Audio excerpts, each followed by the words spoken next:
प्रातःकालीन स्नेह वंदन। आप सबको मेरा प्यार भरा नमस्कार। और आप सुन रहे हैं आकाश गंगा स्टोरी बुक और सुनते हैं आज की कहानी। बंधन से छूटने की कोशिश मत करो, बंधन को जानने की कोशिश करो कि बंधन कहाँ है, बंधन क्या है।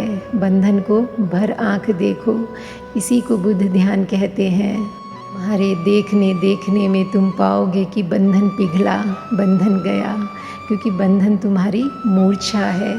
अगर तुम जाग कर देखोगे तो कैसे टिकेगा। बंधन वस्तुतः होता तो मुक्ति का कोई उपाय न था। बंधन केवल ख्याल है, बात में से बात निकल आई है, कहीं कुछ है ही नहीं। एक बार एक युवक भिक्षु नागार्जुन के पास आया और उसने कहा कि मुझे मुक्त होना है, और उसने कहा कि जीवन लगा देने की मेरी पूरी तैयारी है। मैं मरने को तैयार हूँ, लेकिन मुक्ति मुझे चाहिए। कोई भी कीमत हो चुकाने को मैं राज़ी हूँ। मरने की मेरी पूरी तैयारी है। अब तुम्हारे हाथ में सब बात है। मुझसे ना कह सकोगे कि मैंने कुछ कमी की प्रयास में। मैं सब करने को तैयार हूँ। अपनी तरफ से वह ईमानदार था, उसकी ईमानदारी पर शक भी क्या करें। मरने को तैयार था, और क्या आदमी से मांग सकते हो। लेकिन ईमानदारी कितनी ही हो, भ्रांत थी। तो नागार्जुन ने कहा कि ठहरो, एक छोटा सा प्रयोग करें। फिर अभी इतनी जल्दी नहीं है मरने मारने की। यह भाषा ही नासमझी की है। यह मरना मारना कैसा।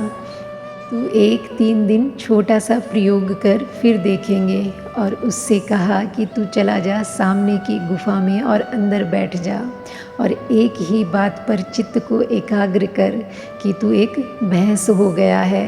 भैंस सामने खड़ी थी, इसलिए नागार्जुन को ख्याल आ गया कि तू एक भैंस हो गया है।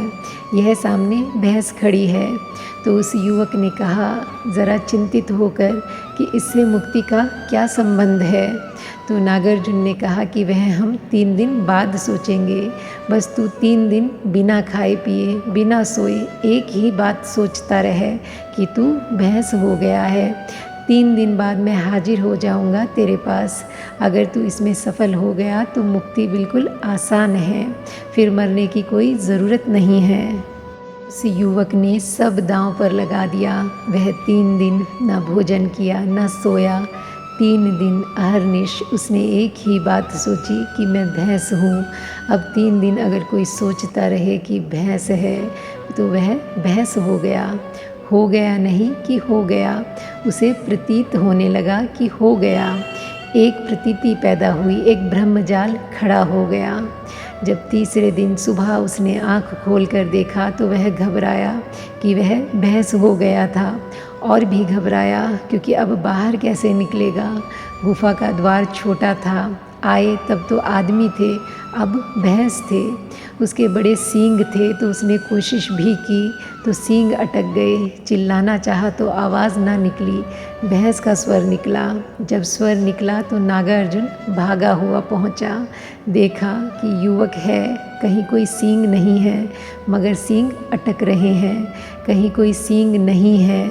वह आदमी जैसा आदमी है, जैसा आया था वैसा ही है। लेकिन 3 दिन का आत्मसम्मोहन, 3 दिन का सतत सुझाव, 3 बार भी सुझाव दो तो परिणाम हो जाते हैं, और 3 दिन में तो करोड़ों बार उसने सुझाव दिए होंगे, फिर बिना खाए बिना सोए। जब तुम 3 दिन तक नहीं सोते तो तुम्हारी सपना देखने की शक्ति इकट्ठी हो जाती है। 3 दिन तक सपना ही नहीं देखा, जैसे भूख इकट्ठी होती है। 3 दिन तक खाना ना खाने से ही 3 दिन तक सपना ना देखने से सपना देखने की शक्ति इकट्ठी हो जाती है। वह 3 दिन का सपना देखने की शक्ति, 3 दिन की भूख, और भूख में जितना शरीर कमज़ोर हो जाता है उतना मन मजबूत हो जाता है। तो भूख से शरीर तो कमज़ोर होता है और मन मजबूत होता है। इसीलिए तो बहुत से धर्म उपवास करने लगे, और बहुत से धर्मों ने रात्रि जागरण किया। अगर रात भर जागते रहो तो परमात्मा जल्दी दिखाई पड़ता है, सपना इकट्ठा हो जाता है। वह 3 दिन तक जागता रहा और सपने की शक्ति इकट्ठी हो गई। 3 दिन भूखा रहा, शरीर कमज़ोर हो गया। 3 दिन का उपवास, 3 दिन की अनिद्रा और 3 दिन सतत एक ही मंत्र, यही तो मंत्र योग है। वह 3 दिन तक कहता रहा कि मैं भैंस हूँ, मैं भैंस हूँ, मैं भैंस हूँ, और हो गया। मंत्र शक्ति काम कर गई। नागार्जुन द्वार पर खड़ा हंसने लगा तो वह युवक बहुत शर्मिंदा भी हुआ और उसने कहा, लेकिन आप हंसे, यह बात जचती नहीं है। तुम्हारे ही बताए उपाय को मानकर मैं फंस गया हूँ, अब मुझे निकालो। सींग बड़े हैं, द्वार से निकलते ही नहीं बनता, और मैं भूखा भी हूँ और नींद भी सता रही है। तो नागार्जुन उसके पास गया, उसे ज़ोर से हिलाया तो थोड़ा वह तंद्रा से जागा तो उसने देखा कि सींग भी नदारद है, भैंस भी कहीं नहीं है, और वह भी हंसने लगा। तो नागार्जुन ने कहा कि बस यही मुक्ति का सूत्र है। संसार तेरा बनाया हुआ है, कल्पित है। संसार को छोड़ना नहीं है, जाग कर देखना है। इसीलिए छोड़ने की बात ही भ्रांत है। जो है ही नहीं उसे छोड़ोगे कैसे?